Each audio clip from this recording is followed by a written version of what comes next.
네, 안녕하십니까. 2017년도 국가직 9급 추가채용 하반기 이로써 국가직 9급 문제가 끝납니다. 끝나고 네, 첫 번째 사인의 공법행위. 사인이 공법적 효과 발생을 목적으로 하는 행위를 말하는 것이죠.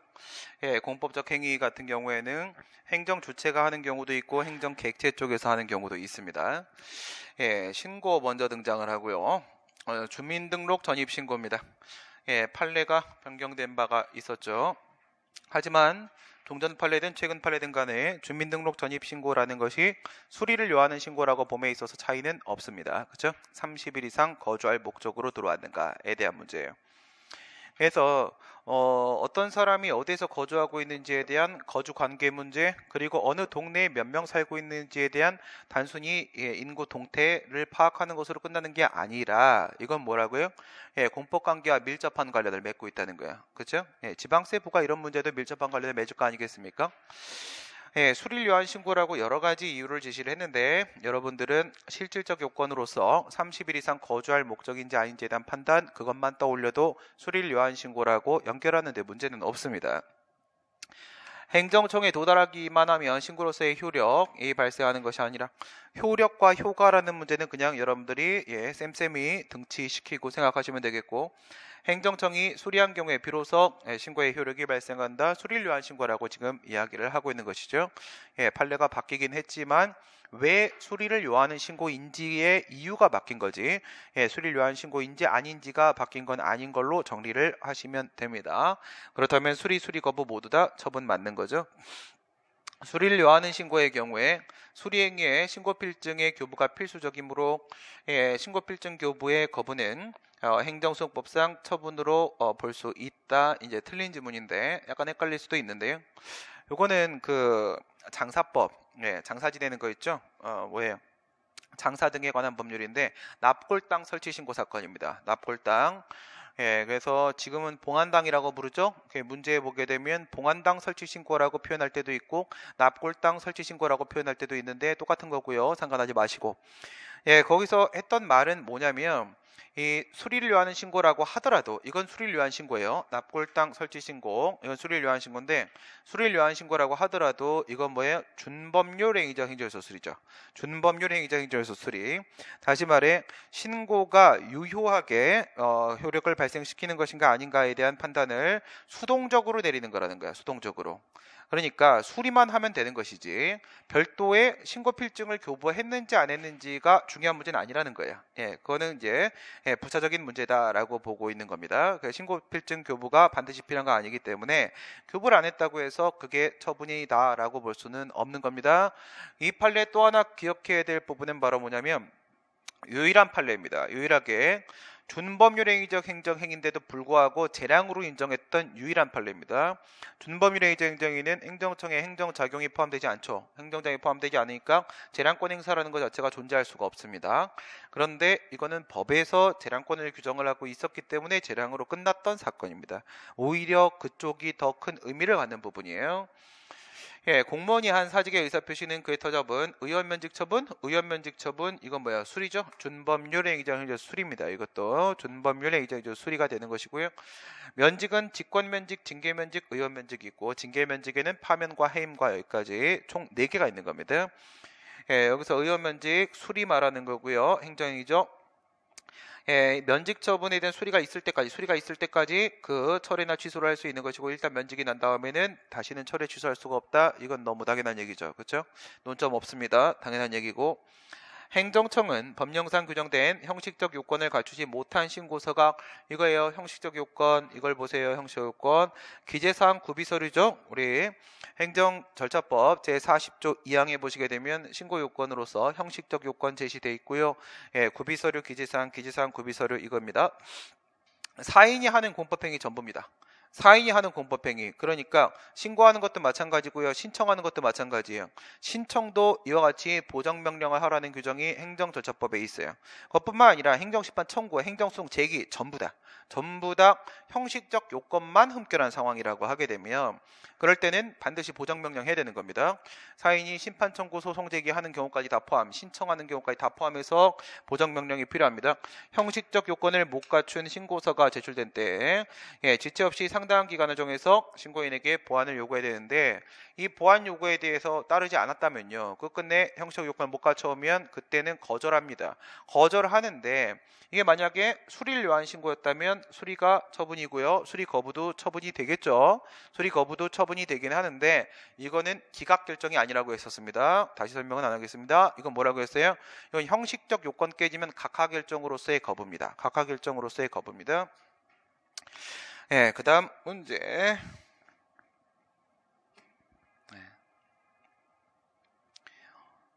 지금 제가 이제 여러분들에게 수업을 하다 보니까 방금도 위에서 계속 문제를 풀어주다 왔어요. 진도별 모의고사 문제는 아주 어려워요. 아주 어려운데 거기서 좀 자세하게 설명을 하죠. 하나씩 자세하게 설명을 하는데 제가 어저께도 회의를 하면서 하거나 오늘도 이거 딱 끝나고 또 회의가 또 있어요. 뭘 그렇게 회의주의자들이 제가 회의주의자가 돼버렸는데 하면서 그냥 문제 푸는 기계 신림동에서도 문제 푸는 기계였거든. 객관식도 문제 푸는 그냥 기계가 되겠다. 내가 기계가 되면 학생은 합격한다. 그건 당연한 현상이다. 이거였는데 진짜 여기 와서 지금 수업을 여기서만 5개를 동시에 움직이고 있거든요. 종류가. 기계가 된 것 같아. 눈 안 뜨고 있잖아요. 그렇죠? 기계가 된 것 같아. 여러분도 그냥 기계. 알겠어요? 기계 보면 그냥 답복기 이렇게 살아가면 돼요. 그러면 금방 끝나요. 행정법의 법원입니다. 법의 인식 근거. 무엇이 법인가죠? 무엇이 법인가? 성문법원, 불문법원 이렇게 있죠. 성문법원 순서 주약 이렇게 하면 되는 거지. 효력 우선순위에 따라서. 헌법이 있고 법률이 있고 대통령령이 총리령이 있고 보령이 있고 광역조례가 있고 광역규칙이 있고 기초조례가 있고 기초규칙이 있고 이런 게 성문법원 그 다음에 불문법원 들어가셔가지고 우리는 대륙법계 쪽이니까요. 이쪽은 대륙법계입니다. 소송 절차는 영미법계예요. 우리가 소송 절차는 오케이. 그래서 이거는 우리가 대륙법계죠. 대륙법계이기 때문에 성문법 우선주의입니다. 그러니까 성문법 없을 때 그 흠결 영역에다가 보충적으로 불문법 밀어 넣는 방식이죠. 우리는 판례가 법이 아니에요. 판례가 법이 아니다. 판례의 구속력은 당해 사건의 범위 내에서만 존재하는 것이고 다른 사건에 대해서는 없습니다. 법이려면 일반적 추상적 규범이어야 되는 거예요. 그렇죠? 그래서 우리는 관습법, 조리법 요거까지가 법이죠. 판례는 법이 아닙니다. 근데 이제 여기서 나오는 거 이제 국제법규 얘기하는 거예요. 이것도 어저께 설명이 됐던 부분이죠. 헌법에 의해서 체결 공포된 조약이나 그 다음에 일반적으로 승인된 국제법규는 국내법으로서의 효력을 갖는다라고 했어요. 앞에 있는 헌법에 의해서 체결 공포된 조약은 우리나라가 조약 당사국이어야 되는 것이고 일반적으로 승인된 국제법규는 우리나라가 조약 당사국이 아닐 때 상황을 얘기하는 거고 그다음 그 조약이라는 것은 이름이 협약이든 협정이든 조약이든 뭐라고 나와도 아무 상관없음. 오케이? 아무 상관없음. 이렇게 되는데 이 WTO 협정 이게 마라케시 협정 얘기하는 건데 WTO 만들려고 준비했던 협정이에요. 근데 여기서 지금 보면 뭐 이건 중요한 게 아니고요. 왜 저러고 있는지 생각해 보세요. 회원국 정부의 반덤핑 부가처분이 WTO 협정에 위반된다라는 이유만으로 사인이 국가가 아닙니다. 사인이 그 다음에 국내 법원이에요. 법원.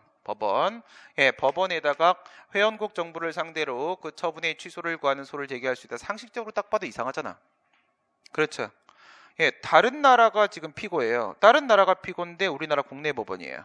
우리나라 국내 법원이 다른 나라 다 통제할 수 있다는 거예요. 뭔가 말이 안 되기 시작하죠. 그렇죠? 그겁니다.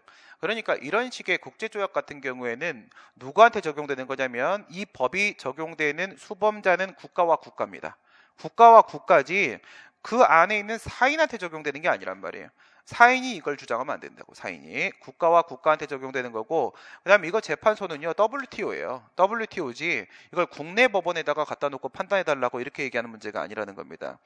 그 얘기를 지금 하려고 하는 것이고 그 다음에 재량준칙이 공포된 것만 재량권 행사의 기준이죠. 순서 쭉 잡고 시작. 사무처리 기준에서 처분 기준, 처분 기준에서 제재처분 기준, 제재처분 기준에서 재량준칙, 재량준칙에서 가중요건 이렇게 밀고 들어가는 거지. 이건 전부 다 뭐예요? 내용은 행정규칙. 국가기관의 행위 기준입니다. 행정규칙. 공포된 것만 가지고 재량규칙 존재하는 것 이것만 가지고 자기구속 원칙이 적용될 수 있으며 공표 재량규칙의 되풀이에 시행되어 행정관행이 성립될 필요는 없다. 근데 지금 관행까지 말을 했지만 속지 마시고 뭐예요? 한 번의 선례도 없을 때는 예기관행, 즉 가정적 선례를 인정할 수 있겠는가 문제고, 선례가 한 번만 있으면 이걸 가지고 가정적 관행을 인정할 수 있겠는가에 대한 문제가 되는 거예요. 근데 지금은 아무것도 없잖아요. 아무것도 없으니까 이건 예기관행, 가정적 선례가 인정될 수 있겠는가에 대한 문제가 됩니다. 인정이 됩니까? 독일은 이거를 법으로 인정해버렸어요. 우리는 법에 이런 내용이 없단 말이에요. 걔네들은 행정절차법에 없는 게 없어요. 그래서 우리는 이게 없는 상황에서 만약에 아직까지 아무 선례도 없는데 그런데 이거를 법으로 인정을 해버리면 행정규칙 형식의 행정규칙에 위반되면 위법이다라는 말이 성립이 되는 거예요. 그렇죠? 그러면 안 되는 거예요. 그러면 안 되는 겁니다. 무슨 말이에요? 행정규칙은 그에 부합한다고 적법한 것이 아니며 행정규칙은 그에 위반된다고 위법한 것이 아니다. 이게 결론이잖아. 법이 아니니까. 그렇죠? 그런데 아직 아무 선례도 없는데 이걸 가지고 이 행정규칙에 위반되면 위법이다를 인정해버리는 상황이 되는 거란 말이에요. 이건 누가 인정을 하는 거야? 헌법재판소. 헌재는 준법규설에 따라서 이렇게 인정을 해버리죠. 인정을 해버리지만 대법원은 그래 안 봅니다. 대법원 저걸 뭐라고 말해요? 대외적으로 아무런 구속력이 없다. 이렇게 말해버리는 거예요. 대외적으로 아무런 구속력이 없다. 대법원 입장에 따르게 되면 관행이 있어도 자기구속 원칙에 위반돼서 위법이 되는 것이지 재량준칙에 위반돼서 위법이 되는 게 아닙니다. 알겠어요? 네, 자기구속 원칙이 불문법으로서 그게 법인 겁니다. 사회의 거듭된 관행으로 생성된 사회생활기범이 관습법으로 승인되었다 하더라도 어저께도 관습법 한번 나왔죠? 거기서 뭐라고 했어요?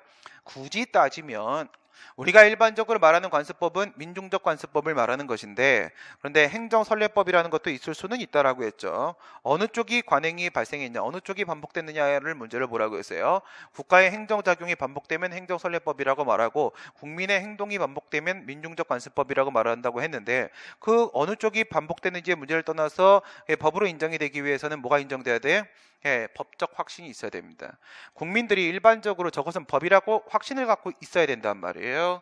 그렇다면은 사회 구성원들이 그 관행에 법적 구속력에 대한 확신, 법적 확신을 갖지 않게 되었다면 그러한 관습법은 법적 규범으로서의 효력이 부정될 수밖에 없다. 그렇죠? 법적 확신이 소멸해 버리면 더 이상 법 아닌 겁니다. 이런 건 뭐예요? 사실인 관습. 그냥 관습이 있을 뿐이에요. 사실인 관습. 그다음에 신뢰보원칙이 적용되기 위한 하나의 요건인 행정청의 공적근의 표명, 학설은 뭐라고 봅니까? 선행조치. 선행조치는 일체의 모든 행정작용입니다. 그런데 판례가 말하는 공적근의 표명은 뭐만 신뢰할 수 있어요? 개별적 언동만 신뢰할 수 있다. 이렇게 말하는 거죠. 개별적 언동만. 있었는지 여부를 판단함에 있어서는 반드시 행정조직상의 형식적인 권한분장에 따라야 한다? 아니죠. 형식적인 권한분장이 아니죠. 내가 뭐 건축과 관련된 문제를 물었는데 그 담당자가 나온 게 아니라 딴 사람이 나한테 견해 표명을 했다라고 해도 상관없다. 뭘 보라고 했어요? 구체적인 경위 및 신뢰 가능성의 실질을 보라고 했죠. 구체적인 경위. 그러한 언동을 하게 된 구체적인 경위가 과연 무엇이었는가? 담당자와의 회의를 거쳐가지고 나온 결론이고 그냥 이 친구의 입만 빌렸다. 그럼 믿어도 되는 거예요. 믿어도 되는 겁니다. 근데 만약에 민원팀장이 지 마음대로 막 떠들어댔다. 그런 건 믿을 문제가 아닌 거예요. 민원팀장은 그냥 아무 의미 없어요. 걔가 하는 말은 좋은 말만 하는 거예요. 그렇기 때문에 구체적인 경위, 어떤 과정을 거쳐서 이런 말을 하게 되는가를 가지고 이게 과연 신뢰의 대상이 될 수 있는가의 실질을 봐야 되는 것이지 형식을 보는 게 아니라는 겁니다. 형식이 아니라 실질이다. 그 얘기가 되는 거죠. 3번 행정상 즉시강제에 대한 설명. 즉시강제는 뭐랑 비교하는 거예요? 강제집행이랑 비교하죠. 차이점은요, 두 개 합치면 행정강제가 되는 것이고, 두 개의 차이는 사전에 의무를 부과하는가 안 하는가에 대한 문제예요. 저건 이름 자체가 즉시강제잖아. 이거 의무를 부과할 수가 없는 상황이에요. 이건 목전에 닥친 급박한 위해를 제거하기 위한 측면이 되는 것이고, 따라서 의무를 부과할 수 없는데 이유는 둘이죠. 하나는 시간, 하나는 성질. 이거였습니다. 시간이 없을 때가 있고요. 성질상 의무를 부과해가지고는 사전에 목적을 달성할 수가 없는 경우가 있을 수 있습니다. 시간 한계, 성질 한계 두 개가 있단 말이지. 예, 행정상 강제 집행이 원칙이 되는 거고 즉시 강제는 예외적으로 인정되는 것이다. 맞죠? 그렇죠? 예, 강제 집행을 우리가 기준에 두게 됩니다. 대강 이직 이거였습니다. 대강 난 이직해 버릴 겁니다. 대강 행정대 집행, 강 강제 징수, 이 이행 강제금, 직 직접 강제가 먼저고요. 먼저고. 예, 예측 가능성이죠. 먼저 의무부터 부과해야 될 거 아니야. 그렇죠? 이거 들어오면 깜짝 놀라잖아요. 심장병 걸려요. 그렇죠? 그렇기 때문에 이건 예외적으로 도저히 의무 부과를 할 수 없을 때 그때 사용하는 물건이죠. 즉시강제는 실정법의 근거를 필요로 하고, 예, 이건 겁나게 침입적이에요. 침해적 행정작용은 법률여부 당연히 적용되고 법적 근거 있어야 되겠죠. 그 발동에 있어서 법규의 범위 안에서도 행정상의 장애가 목전에서 급박하고, 예, 다른 수단으로 행정 목적을 달성할 수 없는 게 보충성 원칙 얘기하는 거죠. 예, 이런 얘기가 밑에도 나와요. 뭐라고 되어 있어요? 불가피성, 급박성, 정당성, 예, 필요성 얘기하는 겁니다. 예, 보충성이 인정이 돼야 된다. 이러한 경우에도 필요 최소한의 그쵸 비례 원칙까지 언급했습니다. 비례 원칙까지. 그쵸? 당연한 얘기가 되는 겁니다. 소비 급보 이렇게 들어가는 건데. 예, 그다음에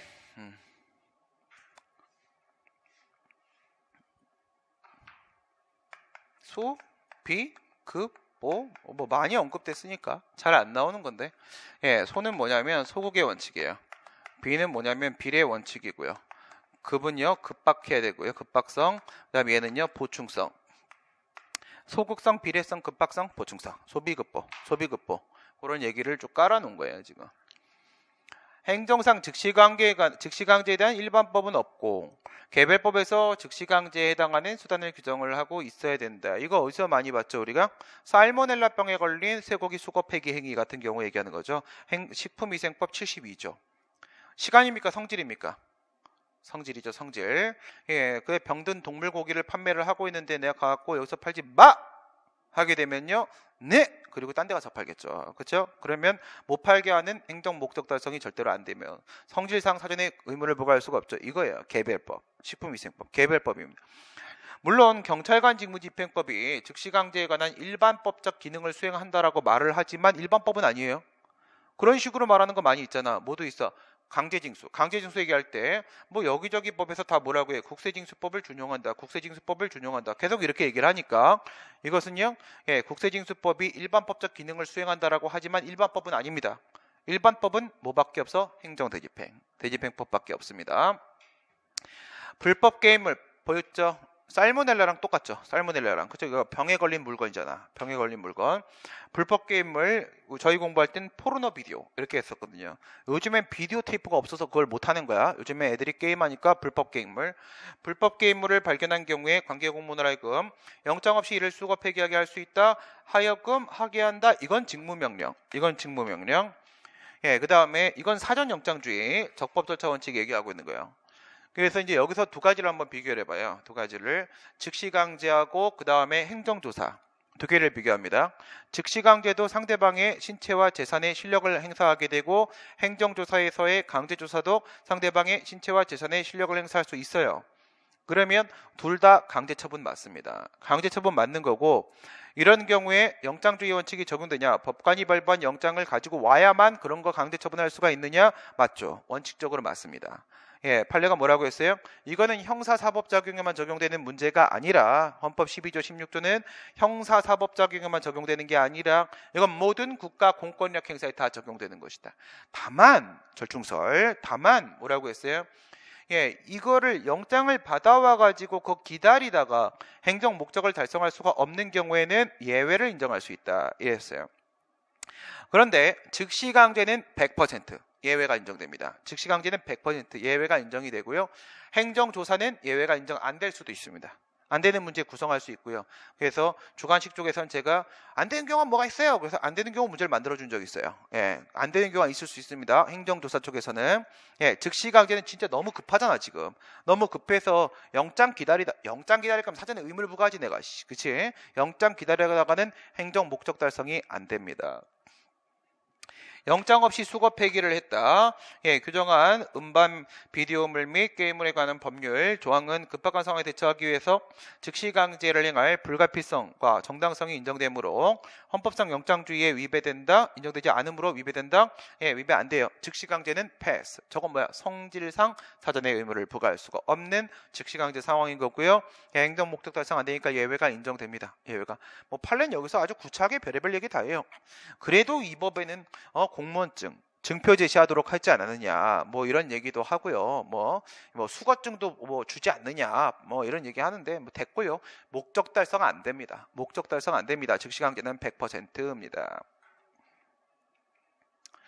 국가배상 제도입니다. 예, 국가배상제도에도 이름은 그렇다 하더라도 지방자치단체도 배상 책임의 주체가 될 수가 있죠. 그냥 국가배상법이기 때문에 그냥 행정상 손해배상을 우리가 국가배상이라 부르는 것밖에 없는 거야. 법명 때문에 그렇다. 법명 때문에. 국가배상법은 외국인이 피해자인 경우에는 해당 국가와 상호 보증이 있는 때에만 국가배상법이 적용된다고. 이거 보증서 써야 돼요? 보증서? 그런 건 아니고 쟤네가 우리 국민한테 손해배상해주면 우리도 해주는 것밖에 없는 거예요. 그렇죠? 그렇게 하는 건데 이거는 국가배상법 7조에 써있어요. 상호보증 이렇게 돼 있어요. 상호보증 7조에. 안 그러면 우리나라 국가 예산만 다 날리잖아요. 그치? 예, 거덜납니다. 국가나 지방자치단체가 공무원에 위법한 직무집행으로 발생한 손해를 배상한 경우에 공무원에게 고의 또는 중과실이 있으면 국가나 지방자치단체는 공무원에게 구상권을 행사할 수 있다. 우선 기본적으로 이거는 공무원의 내부 책임, 구상 책임에 대한 얘기를 하고 있는 거고 이건 명문 규정이 있죠. 이건 명문 규정이 2조 2항에 있습니다. 2조 2항에 있고 그 다음 또 한 가지 한 걸음 더 들어가시면 이 2조 2항에서 우리가 알아낼 수 있는 게 하나 더 있죠. 뭐지? 고의중과실인데 네가 왜 배상했냐? 도대체? 이거예요. 뭐에? 중첩 책임이 인정된다. 직무집행에 외관을 갖추고 있으면 고의중과실이라고 할지라도 고의중과실이면 공무원이 책임지는 게 맞는데 국가 등도 중첩 책임을 진다가 여기서 반대 해석이 나오는 거죠. 반대 해석이. 오케이. 2조 2항에서 한 걸음 더 들어갔습니다. 중첩 책임이 인정될 수 있기 때문에 이런 상황이 발생할 수 있다는 얘기다. 이게 내부 책임이라면 이제 이건 외부 책임. 국가나 지방자치단체 국가배상법상의 배상 책임 주체를 말하는 것이죠. 예, 지자체가 배상 책임을 지는 외에 공무원 개인도 고의 또는 중과실이 있는 경우에는 피해자에게 불법행위로 인한 손해배상 책임을 진다. 예, 이렇게 돼 있어요. 개인도 책임을 진다. 무슨 말이에요? 예, 얘뿐만 아니라 얘도 선택적 청구가 인정된다. 그러니까 고의중과실은 방금도 얘기한 대로 고의중과실이면 경과실은 무조건 국가 등을 향하고 고의중과실은 양쪽 다 향할 수 있는 거야. 양쪽 다 할 수가 있는 거죠. 절충설의 입장입니다. 경과실이라고 하게 되면 통상 얘기할 수 있는 흠이기 때문에 공무원은 여전히 국가의 손발로서 국가기관으로서 행위했다라고 볼 것이고 그에 따른 책임은 국가 등이 그냥 지면 되는 건데 고의중과실이라고 하게 되면 이건 국가기관으로서의 품격을 상실했기 때문에 손발 잘라버린다고 했죠. 이건 공무원 너 자신이다. 네가 알아서 해결해라. 이렇게 되는 거지. 다만 중첩 책임이 인정된다. 다만 이거죠. 예, 공무원이 직무를 집행하면서 고의 또는 과실로 위법하게 타인에게 손해를 가하였어도 국가나 지방자치단체가 그 공무원의 선임 및 감독에 상당한 주의를 하였다면 국가나 지방자치단체는 국가배상 책임을 면한다? 이거 뭐 얘기하는 거야 이거는? 면책사유 그 얘기하는 거죠. 면책사유? 이건 어디 나와 있는 거예요? 민법 756조에 면책사유 규정 얘기하는 거죠. 우리 국가배상법 제2조에는 면책사유 규정 없습니다. 면책사유 인정 안 합니다. 해석을 통해서도 인정 안. 우선 기본적으로 면책사유 논의는 우리는 어디서만 해요? 5조에서만 하죠. 이유가 뭡니까? 2조는 헌법 29조가 이미 예정한 배상 책임이에요. 그러니까 거기에는 국가배상청은 기본권이에요. 기본권에다가 어디다가 면책사유질입니까? 그쵸? 기본권에다 손대는 거 아닙니다. 건방집니다. 그쵸? 이거는 그냥 민법상의 손해배상 청구에서나 먹힐 법한 얘기가 되는 겁니다. 가학상 인가 보셔야 되겠죠. 보충행위입니다. 보충행위 2% 부족하다고 했어요. 2% 부족한 거를 국가가 엄마 아빠의 자리에서 엄마 아빠 후견인의 지위에서 2% 이렇게 보충을 해주게 되면 다시 말해 동의를 해주게 되면 비로소 효력이 발생하죠. 이게 무슨 말인지 생각해봐요. 제3자의 법률행위에 대해서 보충해주면 그때 효력이 발생한다 라고 했을 때 제3자의 법률행위라고 했죠. 이거는 원래 자기들끼리의 법률행위를 통해서 법적 효과 발생할 수가 있는 거였던 거야. 근데 특수한 상황이어서 우선 유동적 무효 상태로 멈춰 놓은 거야. 멈춰 놓은 거에다가 얘가 이제 거기다가 2% 붙여서 거 채워갖고 껍질 까준 거밖에 없는 거예요. 껍질 까준 거밖에. 원래 효과 발생할 수 있는 내용이었다고요. 원래.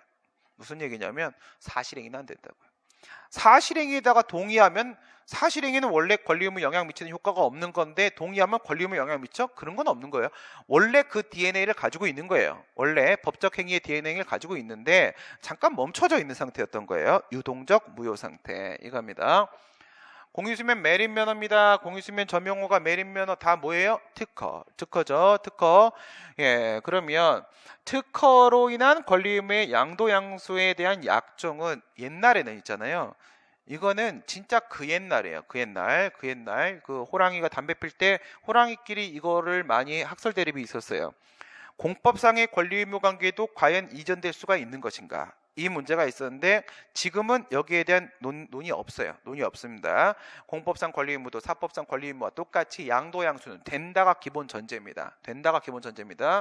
그래서 양도 양수를 하는데 이에 대한 면허 관청의 인가를 받지 않는 이상 법률상의 효력이 발생하지 않는다. 뭐 양도 양수의 효력이 발생을 하지 않는다라고 얘기를 한 거예요.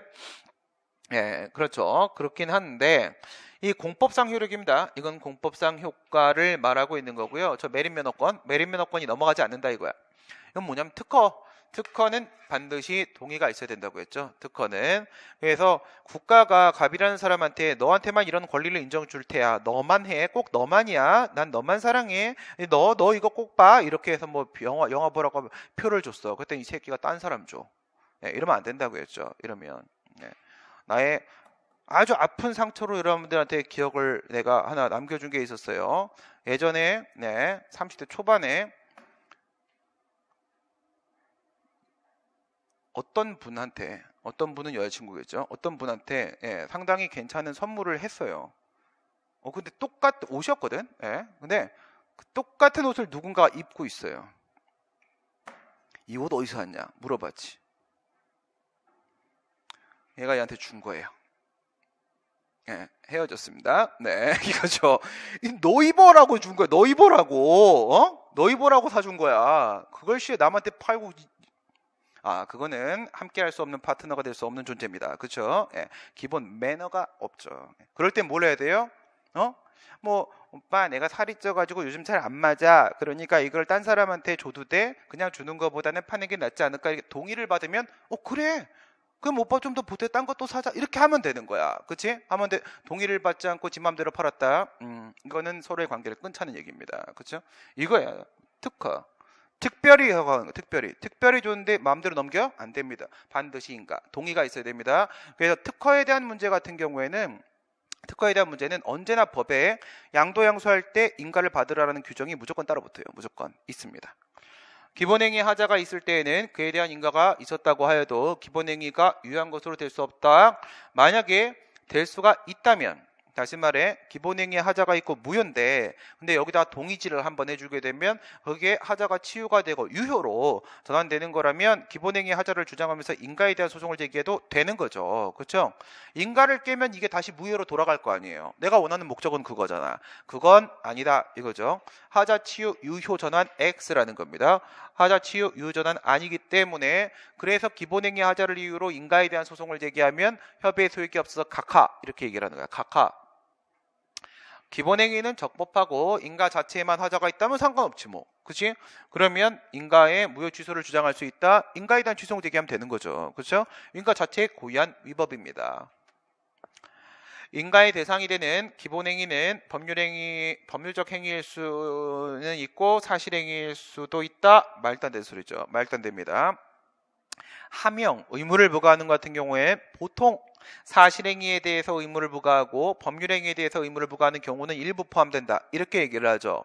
이거는 둘 다가 아니에요. 이건 오직 법률행위. 말씀드린 대로 원래 효력이 발생할 수 있는 친구였는데 잠깐 유동적 무효 상태에 멈춰놓은 것밖에 없는 거예요. 사실행위에다가 동의하면 뭐 효과가 발생한다? 그럼 좋지.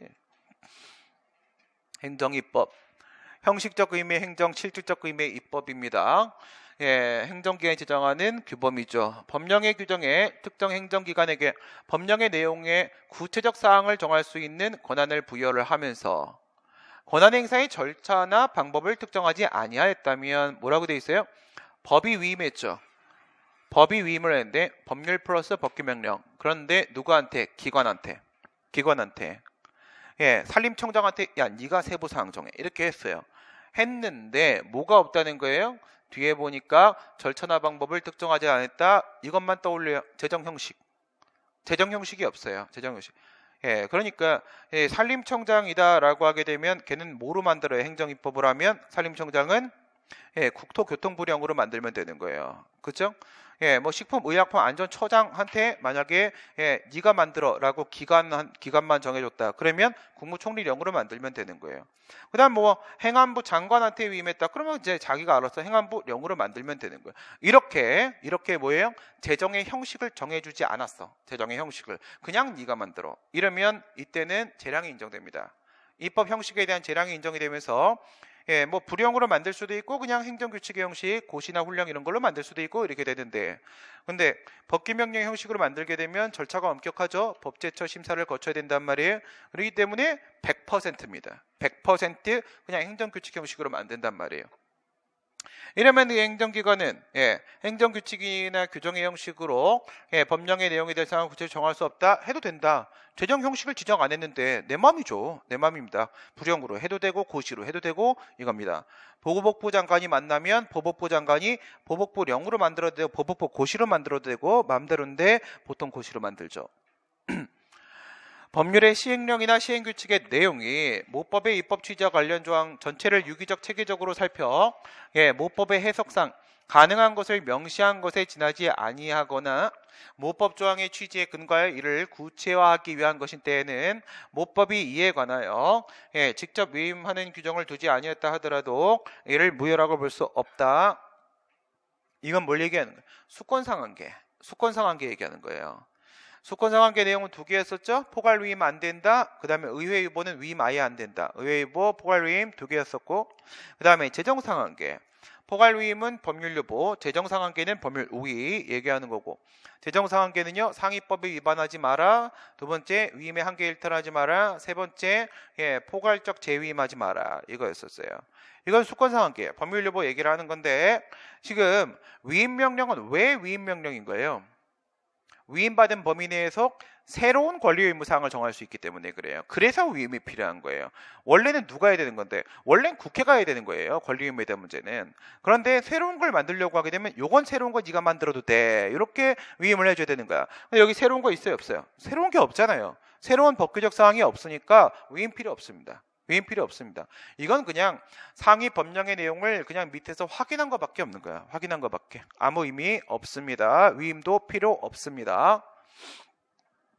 입법부가 법률로서 행정부에게 특정한 사항을 특정한 이러면 의무 부과된 거야. 의무 부과가 된 거예요. 예, 특정한 사항을 위임을 했음에도 불구하고 행정부가 정당한 이유 없이 이를 이행하지 않는다면 이건 뭐야? 행정입법 부작위. 행정입법 부작위, 권력분리 원칙과 법치국가 내지 법치행정의 원리에 위배된다. 그렇죠. 행정입법도 행정작용이에요. 행정작용이니까 법치행정의 원리 적용돼요. 근데 상위법에서 만들라고 시켰잖아요. 상위법 위반입니다. 부작위가 상위법 위반이니까 위법이에요. 위법한 행정입법 부작위라고요. 위법한 행정입법 부작위 문제에 더 들어가면 어디로 들어가는 거야? 이거는 부작위 위협한 행정의 대상이 될 수는 없으며 국가의 공권력 불행사로서 헌법 소원 심판의 대상은 될 수 있다. 이거였었죠. 그렇죠? 예, 이러면 얘도 법치행정의 원리 위반 맞고요. 행정입법 부작위가 위협하면 헌법 소원 심판은 되고요. 부작위 위협한 행정은 안 되는 거죠. 처분에 대한 부작위가 아니어서. 대통령령을 제정을 하려면 국회의 심의와 법제처의 심사를 거쳐야 된다. 그라죠. 둘 다 가면 대통령령. 법제처만 가면 이러면 부령 총리령 이렇게 되는 거예요. 7번 행정대집행 대신할 때자죠. 대신 집행해 주는 것.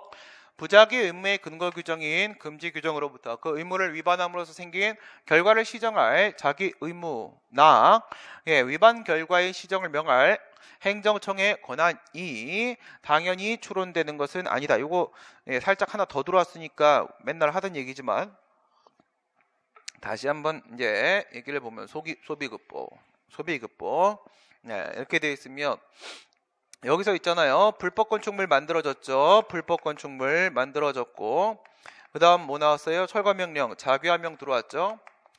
철거명령 들어왔고 그 다음에 여기서 이제 행정대집행 들어가죠. 행정대집행 이렇게 들어가고 대집행에서 이제 4개 나오겠지. 뭐 그쵸? 계고, 확정, 실행, 비용 이래 들어갈 거란 말이에요. 이 친구의 근거가 뭐였어요? 건축법 제11조 1항이었잖아요. 이 친구의 근거는요. 건축법 79조 1항이었잖아요. 이 친구의 근거는요. 행정대집행법이었었죠. 대집행법입니다. 이렇게 돼 있는데 지금 여기서는요. 건물을 지으려고 하게 되면 허가를 받아라 이거예요. 건축을 하려면 허가를 받아라 이렇게 규정이 되어 있단 말이에요. 그러면 이거를 다시 대우로 들어가게 되면 반대 해석 들어갑니다. 허가를 안 받았으면 이거죠. 허가를 안 받았으면 건축을 하지 마라. 이게 이제 바로 도출이 되죠. 이렇게 도출이 되면 여기서 뭘 부과한 거예요? 부작위 의무. 부작위 의무를 부과를 한 거고 그런데 허가를 안 받은 친구가 무허가 건축물을 지었다라고 하게 되면 여기서 부작위 의무 위반이 발생한 거죠. 금지 의무 부작위 위반입니다. 부작위 의무 위반 이렇게 발생을 했는데 뭐라고 했습니까? 여기로 보면 되죠. 저 금지 규정 이게 바로 밑에 11조 1항 이겁니다. 금지 규정으로부터 그 의무를 위반함으로써 발생된 뭐예요? 이 불법 건축물 생긴 결과를 시정할 자기 의무가 바로 부과가 되냐? 그러면 여기서 말이에요. 여기서 이렇게 해갖고 철거 의무, 자기 의무가 바로 나오는 거냐 이거예요. 철거 의무가 바로 나옵니까? 안 나옵니까? 안 나오죠. 그렇죠? 이렇게 나오는 게 아니다 이거예요. 뭐가 필요해요? 자기 의무를 부과하려면 이게 반드시 있어야 돼요. 이게 있어야 되는 거죠. 그렇죠? 전환 명령이 반드시 필요하다. 전환 명령 따로 있어야 되고요. 따로 있어야 되고 그다음에 두 번째 자기 의무나 위반 결과를 시정을 명할 행정청의 권한이 당연히 추론된 권한은 여기서 나오는 거죠. 무슨 말이에요? 전환 규범이 따로 있어야 됩니다. 전환 명령이 따로 있어야 되는 것이다. 이게 바로 부작위 의무에서 자기 의무가 바로 끌려 나오는 게 아니라고요. 따라서 전환 명령이 따로 있어야 된다가 앞부분. 그 다음에 그 근거 권한을 주는 부분 전환 규범이 따로 있어야 된다. 이거를 지금 질문하고 있는 겁니다. 이런 식의 문제가 되게 많죠. 되게 많은데 항상 각도를 조금씩 바꿔주고 있어요. 출제하시는 분들 머리 아프실 겁니다. 그 다음에 관계법령상 행정대집행의 절차가 인정돼요. 행정청이 행정대집행의 방법으로 대체적 자기 의무, 타인이 대신할 수 있는 자기 의무, 해야 되는 의무의 이행을 실현할 수 있는 경우에는 무슨 말이에요? 자력강제력의 행사가 가능할 때죠. 민사소송법상의 강제집행의 방법으로도 법원의 힘을 빌려서 가는 거 타력강제력이죠. 그 의무의 이행을 구할 수 있다, 안 된다고 했죠. 이거는 자력강제력의 행사가 불가능할 때 보충적으로 사용하는 물건이다. 안 된다. 관계법령에 위반하여 장례식장 영업을 한 사람이 행정청으로부터 장례식장 사용 중지 요게 포인트. 중지 명령을 받고도 이에 따르지 않는 경우에 그의 사용 중지 의무의 불이행은 행정청에 이건 불이행이라는 표현 좀 쓰지 말고 좀 위반. 불이행은 뭘 하는 걸 안 하는 게 불이행이지. 행정청의 명령에 의한 대체적 자기 의무에 불이행에 해당을 하기 때문에 대집행의 대상이 된다. 중지 의무, 부작위 의무 해당 사항이 없어요. 행정대집행법 제2조에 보게 되면요. 행정대집행 요건 얘기하면서 이런 말이 나와요. 법률에 의해서 직접 부과된 의무이거나 아니면 행정행위에 의해서 부과된 의무이거나 이렇게 해서 두 개가 나와요. 법규 하명이든 아니면 처분 하명이든 이거는 상관이 없다고 했어요. 이거는 상관이 없다고 했는데 어디서 온 친구냐? 그건 상관이 없죠. 그건 상관이 없는데요. 되긴 되는데 이제 이게 뿜빠이를 치게 되면 부작위는 무조건 비대체적이죠. 예, 이 부작위 의무는 요거는 안 되는 거죠. 요거는 안 되고 그 다음에 어디서 나온 의무이든 간에 자기 의무 다시 나눠가지고 예, 이게 비대체적이냐 아니면 대체적이냐 이렇게 들어가갖고 이것도 안 되는 거죠. 이것만 되는 거죠. 이것만 되는 거죠. 그러니까 지금 이거는 처분하명이에요. 처분하명. 행정행위로서 의무를 부과했습니다. 사용중지명령 아무리 그렇다 하더라도 부작위야.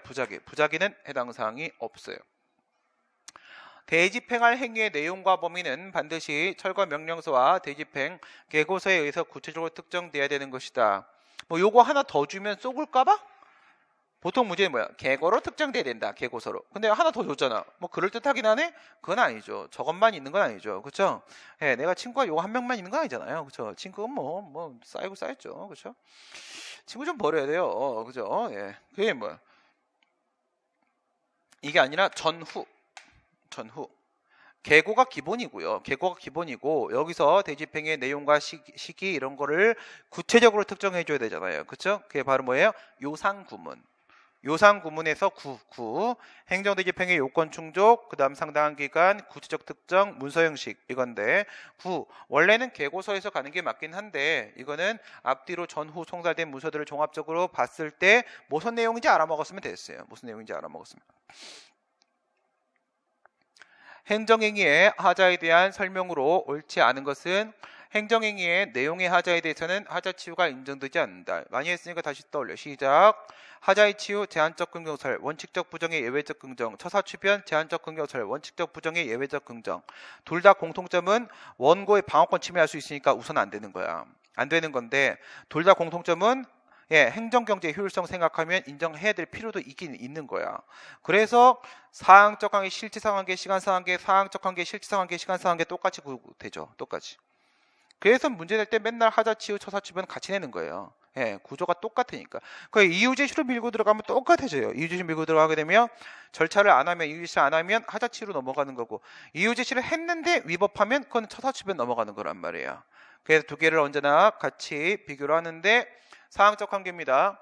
하자 치유 같은 경우엔 취소 절차죠. 예, 무효 내용은 안 된다라고 했어요. 취소 사유 되고 무효 사유 안 되고 절차 하자 되고 내용 하자 안 되고 이렇게 가는 거지. 처분 사유 추가 변경은 사항적 관계 다됨 이거죠. 무제한. 적법이어도 되고 위법이어도 되고 위법이라고 하게 되면 무효여도 되고 취소여도 되고 그 다음에 이게 기속이어도 되고 재량이어도 되고 아무것도 상관없음 이렇게 넘어가는 거였어요. 그 다음에 실체상한계 들어갑니다. 실체상한계 하자 치유 쪽에서는 아주 기본기만 딱 갖추고 끝나요. 예, 원고 방어권 침해하지 마 이거예요. 원고 방어권 침해하지 마. 예, 그래서 권리이익 침해하지 마. 이걸로 끝. 간단하게 끝나고 그 다음에 처사추변 들어오게 되면 원고 방어권 침해하지 마 and 처분권주의 위반하지 마 이거예요.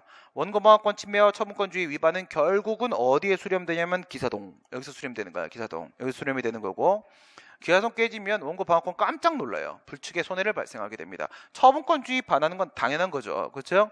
기사동 깨지면 사유의 동일성 깨지고 처분의 동일성 깨지고 소송물의 동일성 깨지고 처분권주의 반하고 이렇게 가는 거잖아요. 그 다음에 시간상한계에 들어가시게 되면 하자치유 같은 경우에는요. 행정쟁송 제기 이전설, 행정소송 제기 이전설, 행정소송 종결 이전설 이렇게 들어가잖아요. 근데 행정쟁송은 심판 포함이죠. 심판이 시작된, 소송이 시작된 다음에 갑자기 사후보안 들어와 버리게 되면요. 이거 무조건 원고 방어권 침해. 그렇기 때문에 행정쟁송 제기 이전설 요게 아무리 사후보안이라고 할지라도 처분 이유라고 할지라도 쟁송 제기 싸움 시작 전까지 했던 것만 인정한다. 이거고 그 다음에 처분사유 추가 변경은요. 처분 당시에 객관적으로 존재했던 사유만 된다. 이거잖아요. 그죠? 하자 치유 내용 안 됩니다. 하자 치유 내용 안 되고 이건 절차 형식 이런 것들만 되는 거. 내용은 처사추변. 행정처분을 한 처분청은 처분의 성립에 하자가 있는 경우에 이를 취소할 하자가 있죠. 위성소 적발장. 위성소. 예, 별도의 법적 근거 직권 취소고요. 없다고 하더라도 직권 취소를 할 수 있다. 그러죠. 별도에니까. 별도에. 법적 근거는 있어야 됩니다. 그렇죠? 법률요보는 적용되고요. 기득권 침해 문제니까 법률요보 적용되는 건 맞는데 원행정행위의 법적 근거가 직권 취소의 법적 근거라고 했어요. 철에는 아예 법률요보가 적용이 안 된다. 납세 의무자가 부과된 세금을 자진납세했어요. 자진납세 하였더라도 세액 산출 근거 등의 기재사항이 누락된 납세 고지서에 의한 과세처분의 하자는 치유되지 않는다. 그렇죠. 이런 거 상관없다고 했어요. 이게 시효가 소멸이 됐든 자진납세를 했든 뭘 했든 간에 우리 심지어 모두 봤었어요. 이 법의 고지에 대한 규정이 없다고 할지라도 세액의 산출 근거는 반드시 고지, 이유 제시를 해야 된다. 이유 제시를 해야 된다. 이거는 법에 이유 제시 근거가 있나 보지. 그쵸? 그러면 이유 제시는 절대 누락하면 안 되는 겁니다. 이유 제시 누락 인정될 수 없고, 이유 제시 누락 인정되려고 하게 되면 일반적인 행정조사법에 인정되려면 뭐예요? 단복 미백 긴급 인정 이거죠. 단복 미백 긴급 인정. 단순 반복 경미 곱하기 명백하고 긴급한 경우 그 다음에 신청에 대한 내용을 다 인정한 경우 이거 말고는 안 되는 거예요. 이거 말고는. 알겠어요? 안 되는 겁니다. 의견 청취도 이유 제시도 법에서 정한 예외 사유 아니면 안 되는 겁니다. 수익적 행정행위 거부 처분을 함에 있어서 당사자에게 사전 통지를 이거는 뭐로 바꿔도 똑같아? 의견 제출. 청문 공청회 그건 아니에요. 청문 공청회라는 의견 청취는 어떨 때 해야 되는 것인지가 다 정해져 있잖아. 1항, 2항, 22조. 그렇기 때문에 사전 통지 의견 제출 두 개입니다. 21조 1항 그다음에 22조 3항. 이게 사전 통지 의견 제출. 이거는 권리 제한 그다음 의무 부과 이거죠. 권익 제한 의무 부과에서 권익 제한 부분. 거부 처분은 위법하여 취소를 면할 수 없다. 그게 아니죠. 권익 제한을 우리 판례는 뭐라고 봐요? 기득권으로 보고 기대권 부정하죠. 그래서 처분으로 치게 되면 적극적 불이익 처분만 인정하고 소극적 불이익 처분, 거부 처분은 부정을 하는 거니까 위법해지는 게 아니죠. 다음 사례에 대한 설명. 국토교통부 장관은 몰디브 직항 항공노선 한 개의 면허를 한 개만 갖고 왔어. 이거 갖고 오는 건 국가가 걔네들하고 협의를 해갖고 갖고 오는 건데 한 개밖에 못 갖고 왔어. 한 개 누구 줄까?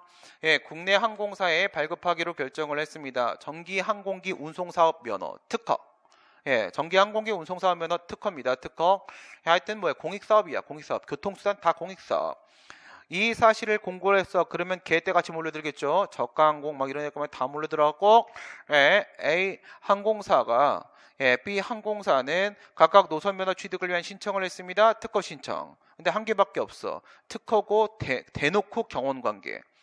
국토교통부 장관은 심사를 거쳐서 A 항공사에게 노선면허를 발급을 했습니다. 그러면 한쪽에 대한 침입적인 거죠. 그러니까 두고 B쪽 같은 경우에는요 거부처분 당한 겁니다. 법적으로 거부처분 당한 겁니다.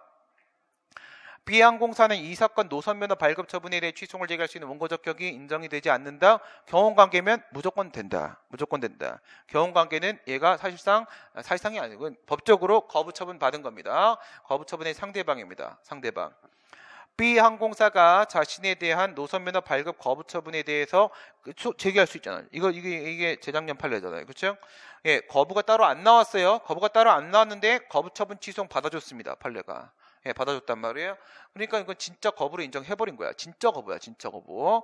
허가만 나왔다고 하더라도 취소를 제기해서 인용 판결을 받는다고 하더라도 이 사건 노선면허 발급 처분이 취소되지 않는 이상 무슨 말이에요?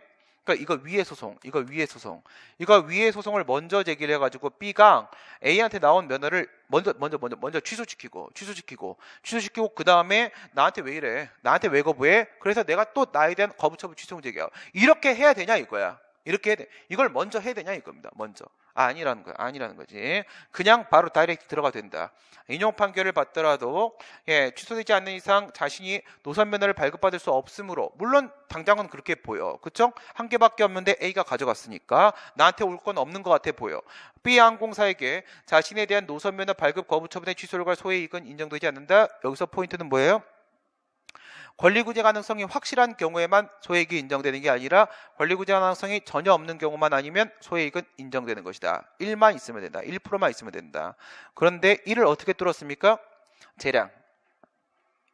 특허잖아. 재량. 그러면 거부 처분에 대한 취소 확정 판결이 나오면 기속력으로 재처분 의무가 부과가 될 거야. 그러면 B가 신청했던 거에서 행정청은 다시 재량권 행사를 할 거야.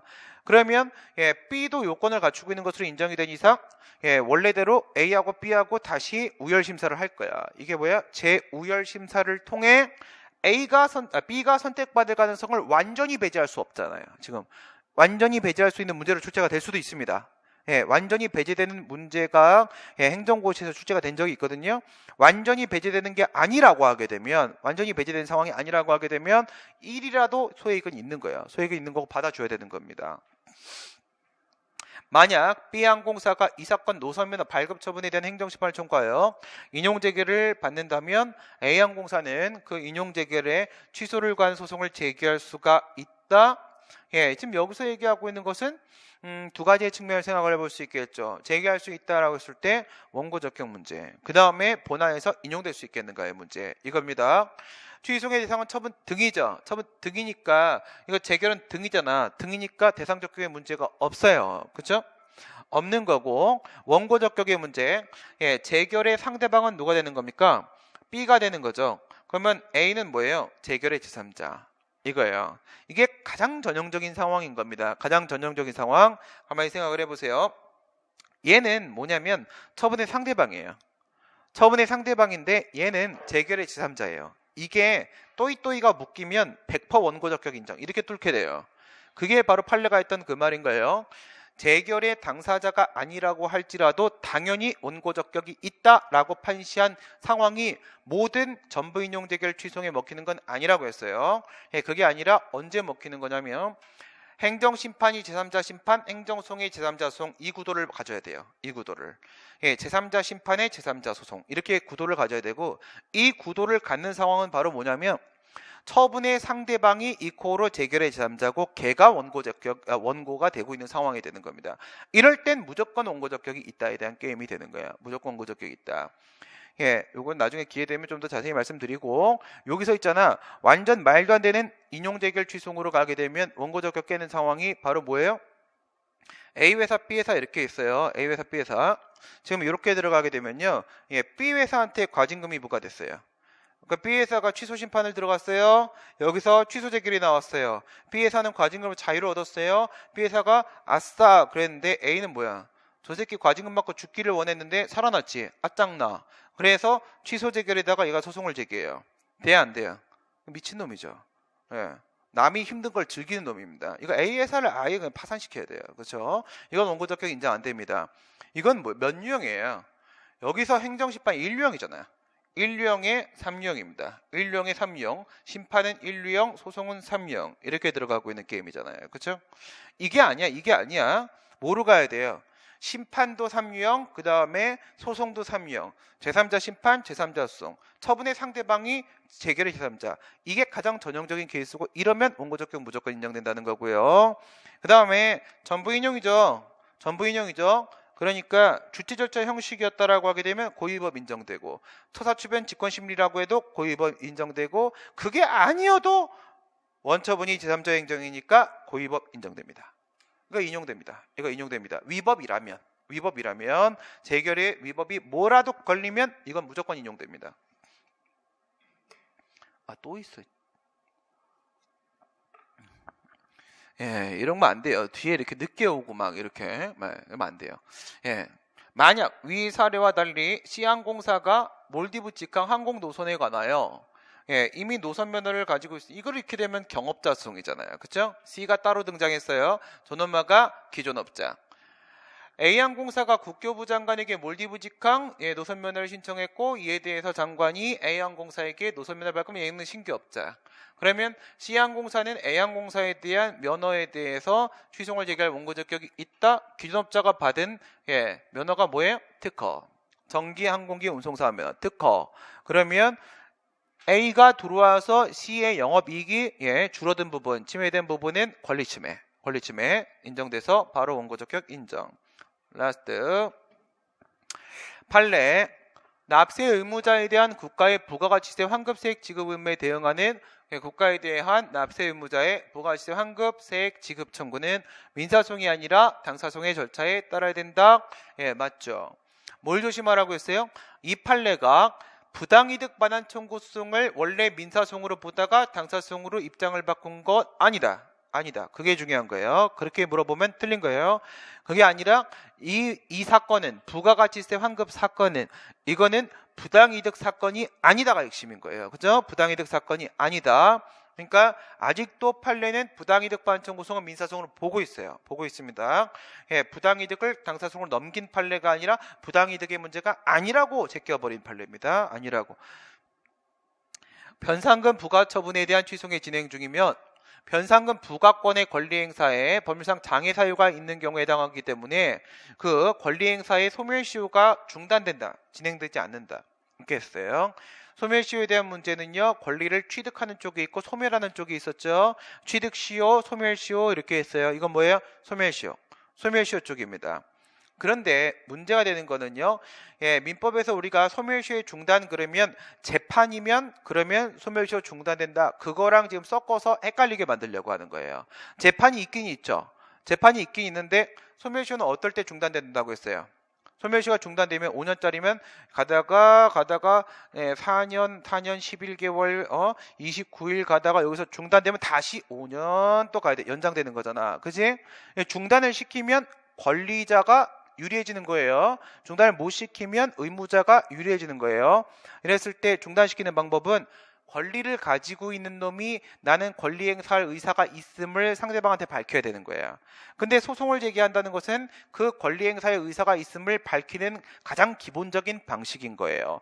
그런데 지금 누가 소송을 제기했습니까? 누가 소송을 제기했어요? 부가 처분이 나왔죠. 소송을 제기한 쪽은요. 권리자가 아니라 의무자 쪽이란 말이에요. 그러니까 이 권리자 국가 쪽에서 난 너한테 돈을 받을 테야. 절대 잊지 않고 있어. 나 아직도 기억해. 라고 말한 게 아니에요. 말한 게 아닙니다. 중단되지 않습니다. 알겠어요? 중단되지 않습니다. 예, 그러니까 이거 소송 도중에 5년 지나버리면요. 게임 끝. 나올 수도 있는 거야. 게임 끝. 그러면 어떻게 해야 돼? 국가는 다시 부과하면 돼요. 근데 뭐가 문제야? 다시 부과하면 됩니다. 다시 부과하면. 그죠? 개별 공시가 결정에 대한 재수사 청구에 따른 이거 봐봐요. 감액 조정에 대해 더 이상 불복하지 아니하는 경우에 선행 처분의 불가증력이나 구속력이 수인 한도를 넘는 가혹한 것이거나 예측 불가능하다고 볼 수가 없어서 이를 기초로 한 양도세 부가처분의 취소해서 다시 개별 공시가 결정의 위법을 당해 과세처분의 위법 사유를 주장할 수는 없다. 하자승계죠. 하자승계를 질문을 하고 있는데 이거 우리가 알고 있는 기결력 이론 적용되는 하자승계하고 비교해 보세요. 무슨 차이가 발생하고 있는가? 그러니까 개별 공시지가 결정이라는 건 단순히 땅가격 매기는 거고요. 이거는 세금 부과하는 거기 때문에 서로의 법적 효과가 다르단 말이야. 하자승계론에 따르게 되면 안 된단 말이야. 하자승계가. 그래서 이게 최초 기결력 이론 적용시켰던 판례죠. 뭐 예측 가능성, 수인 가능성. 도저히 못 참지 않냐. 도저히 못 참으면 살려. 이렇게 들어갔던 거란 말이죠. 요즘에는 이런 거 몇 개 더 있죠. 예, 그런데 그때하고 비교해 보면 이게 있잖아요. 제조사 청구에 따른 감액 조정. 뭘 예측을 못해. 이미 알고 있구만. 참아 임마. 알고 있었으면. 그쵸? 참아야죠. 이게 그때 없었던 상황이 들어온 거예요. 그래서 추가적 요건 예측 가능성, 수인 가능성을 깨버린 겁니다. 깨버린 거예요. 기결력이 성립이 안 됩니다. 뭐라고요? 기결력이 성립이 됩니다. 기결력이 성립이 되니까 하자승계가 안 된다. 이렇게 되는 거야. 안 된다. 마지막 국토의 계획 및 이용에 관한 법률에 따른 토지의 형질 변경 허가는 그 금지 요건이 불확정 개념으로 규정되어 있어서 금지 요건에 해당하는지 여부를 판단함에 있어서 행정청에게 재량권이 부여되어 있다고 할 것이므로 이 법에 따른 토지의 형질 변경 행위를 수반하는 건축 허가는 재량행위에 속한다. 이렇게 되는데 보세요. 국토계획법 제56조 56조의 개발행위 허가. 개발행위 허가의 내용 중에 하나가 형질 변경 허가. 그 다음 그 56조의 개발행위 허가의 요건은 58조. 58조가 하게 되면은 겁나 불확정 개념 막 등장. 근데 우리 판례는 이거를 판단 여지라고 부르지 않고 재량이라 불름. 그렇다면 판례식으로 치게 되면은 판례 입장으로 판례식으로 치게 되면 이 개발행위 허가 즉 형질 변경 허가는 재량으로 파악됨. 그 다음에 여기서 이거죠. 건축허가, 개발행위 허가. 이렇게 돼 있고 이 건축 허가는 강학상 허가 이거는 기속행위 이렇게 되는 거고 그 다음에 여기까지 쓸까? 일반적 허가 일반 허가 얘는요 개발행위 허가는 예외적 허가 그 다음에 뭐로 본다고 한들 재량행위 현재 인허가 의제제도 적용되고 있음 이거죠. 인허가 의제제도 적용되면은 이렇게 돼서 얘가 바로 건축 허가 이거죠. 이게 바로 건축 허가 이렇게 되는 거였습니다. 그래서 얘가 건축허가, 이게 원래 건축허가, 그 다음에 얘는 개발행위 허가, 얘는 개발허가, 얘는 개발행위 허가, 즉 토지영질 변경 허가 이렇게 되는 거고 이렇게 되면 얘가 건축허가, 인허가 의제제도 적용되면 건축법 몇 조예요? 11조 5항 적용되면 인허가 의제 이게 건축허가. 그러면 그 안에 뭐 들어가 있다? 재량 들어가 있다. 재량 들어가 있으니까 얘는 재량행위다. 이렇게 된 거예요. 이렇게. 오케이. 어렵지 않죠? 오늘 문제는 뭐 여러 가지로 좀 많이 무난했습니다. 이렇게 처리를 하도록 하고요. 내일 우리 국가직 9급의 문제를 마무리를 하도록 하겠습니다. 고생들 하셨습니다. 수고하셨습니다.